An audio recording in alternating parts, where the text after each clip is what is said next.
I remember even still being in the hospital, I knew I wanted to do something for Kyle. I didn't know what it meant, but I remember telling my husband and my daughter, this isn't the end of his journey. This isn't, maybe physically this is the end of his journey, but his life isn't ending in this hospital room. I'm not going to allow that.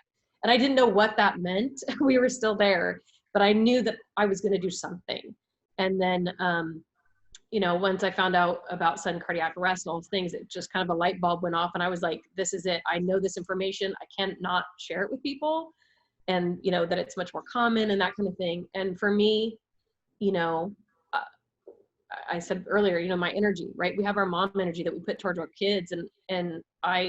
So that's where I put my energy, my love and energy for Kyle into the foundation. And that helps me be connected to him in another way. I mean, you know, I had a very close relationship with him, but it just keeps me connected to him and lets me, you know, continue his life, really. But yeah, it definitely has helped me find a passion and a purpose that I hadn't had before. And I truly feel like that's Kyle's gift to me. I couldn't possibly think of somebody else in my community losing their Kyle, you know, when he was seemingly healthy. So that's what drives me. And I feel like that's my purpose, is helping people know about sudden cardiac arrest and know the dangers of it and the symptoms or the, you know, warning signs and all that stuff. But it just, yeah, it's, I don't even know how to explain it. It's just put a fire under me that you know, before I felt like I was just kind of just going along in our day-to-days. And now I feel like with Kyle, I'm making a difference, you know, even if it's just one person, it's so worth it, you know? And so that's what just motivates me and my husband and my daughter to do what we're doing. It was just a wonderful human being. I was honored to be his mom. Sorry, I'm trying not to get choked up. Yeah, he was an amazing person. Sorry. The day of his cardiac arrest, he actually went to his classes, his college classes. He had just started at the new school and went to his classes that day, came home, had a, you know, raided our refrigerator like he always did, and no symptom of saying, hey, Mom, I don't feel well or anything. And he decided to go to a friend's house about 30 minutes away and was just going to spend the night. They were going to play some video games, nothing out of the ordinary. And he grabbed a little backpack and walked out the door and said, I love you, Mom. I'll see you tomorrow morning. And I'm, okay, bud, have fun, be safe. And got a call that night. I was out with some friends walking our neighborhood and got a call from one of his friends that they found him unconscious and not breathing. He'd gotten up there, probably collapsed soon after he got into the restroom, and he was found about 15 minutes later. His friends were like, where did he go? So they went looking for him through the house, and they found him on the floor in the bathroom, collapsed. And yeah, so he, that was when the first time I'd ever heard cardiac arrest was when we got to the hospital. But he had been down too long without any oxygen to his brain or CPR and AED being done. So 2 days after that, we were told that he wasn't going to survive. The only symptom that he had, which we didn't realize at the time, was the doctor in the hospital was asking us questions, and I just randomly said, oh, I don't know, 3 years ago he fainted. And they were like, what?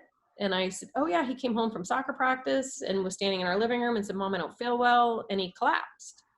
And we called 911. They took him to the emergency room. They couldn't find anything. They determined that he was probably just dehydrated, and they released him. We went to his pediatrician, got him signed off, and he was back on a soccer field within a couple of days. And we thought it was just dehydration. So I was on him all the time about drinking water.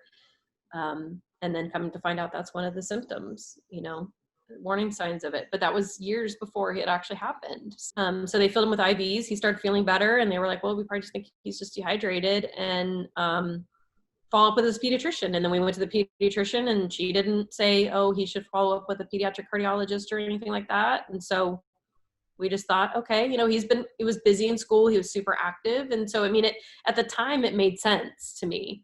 And so we didn't really think anything else more about it until, that day in, February 2018. One of his friends started CPR, and they actually did get him breathing. But he never gained consciousness. Yeah, he just had been down for too long without any oxygen. So that was, no, he played sports his whole life, and we did physicals every year. And then once he got into high school and we started doing the physicals, for that, nothing. And even before he left for college to go to Oregon, we did a physical and he was fine. That was 4 months before he passed away. So no, nothing. It infuriated me. When I started researching it and put in, did a Google search on sudden cardiac arrest in youth and all these things that popped up. And I was like, why do we not know about this? Why, I thought I was doing all the right things. I thought, taking my kids to the doctors yearly, getting their vaccinations, going to the dentist, all of it, right? I was on top of it and I thought I was doing all the right things.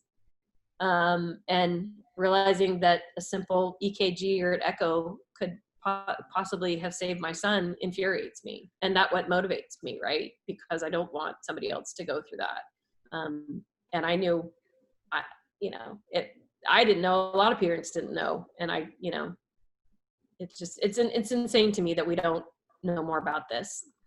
It drives me crazy when you hear it's rare. Well, if it's your child, it's not rare. Kyle was a healthy 18, almost 19-year-old man who was, took care of himself. He ate right. He, went to the gym. He worked out. He did all the things that you're supposed to do. And that wasn't enough. I can share thousands of other stories of people who thought the same thing, that our children were healthy. And just because they look healthy doesn't mean that they are.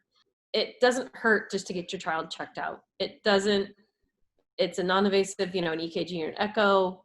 Yeah, and I think a lot of parents think, oh, well, my kid just got a physical. I've had people say that to me too. Oh, well, my kid just had a physical. It's like the stethoscope doesn't, just because they listen to their heart, that doesn't find things, and that's still another mind-blowing thing to me. How are we using 200-year-old technology, which I just blows my mind. We change cell phones every 2 years, but we're using 200-year-old technology to listen to somebody's heart. I don't get that, but we just got to keep moving and hopefully get it changed. So